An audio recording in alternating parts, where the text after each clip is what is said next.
नमस्कार, आप देख रहे हैं श्री नारायण मीडिया। मैं हूं राकेश।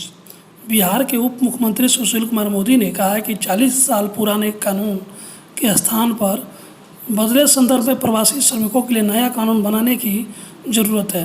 कोरोना संकट के मद्देनज़र लॉकडाउन के दौरान अगर अंतर्राज्यीय प्रवासी मजदूर एक्ट 1979 के कड़ाई से पालन किया गया होता तो देश के एक से दूसरे राज्यों में पलायन करने वाले करोड़ों श्रमिकों की फजीहत का सामना नहीं करना पड़ता।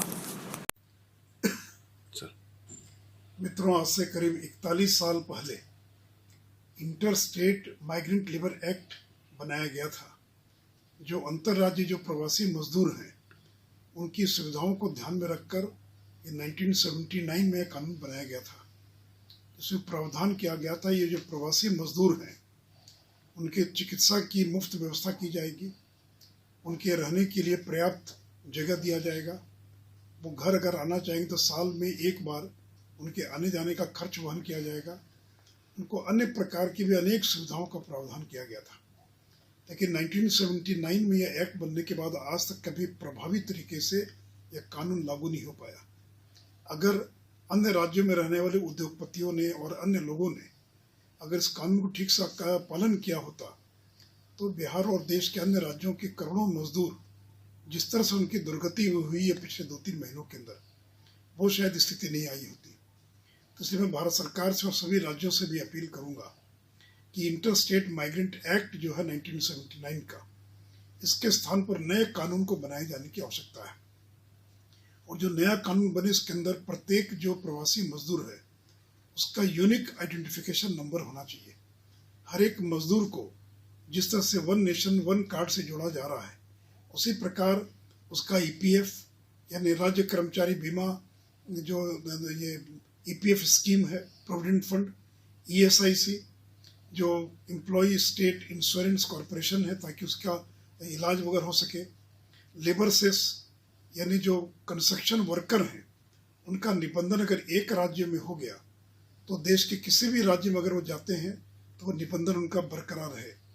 और इसके अलावा जितने प्रकार की सामाजिक सुरक्षा की योजनाएं हैं, इन सभी योजनाओं का लाभ जो है और उनको मिल सके। और उसी प्रकार राष्ट्रीय स्तर पर और राज्य स्तर पर इनका एक डेटाबेस जो है और ये बनना चाहिए।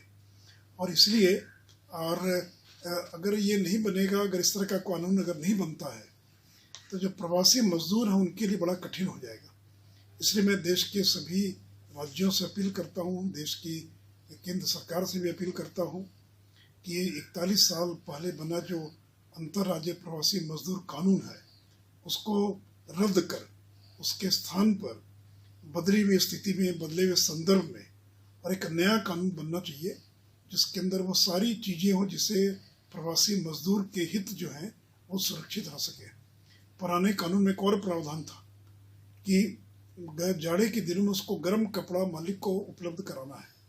अगर कोई विवाद हो गया तो इंडस्ट्रीज डिस्प्यूट एक्ट के समान उस विवाद के वो न्यायालय में जा सकता है। लेकिन 79 के बाद ये कानून पूरी तरह से ठंडे बस्ते में डाल दिया गया।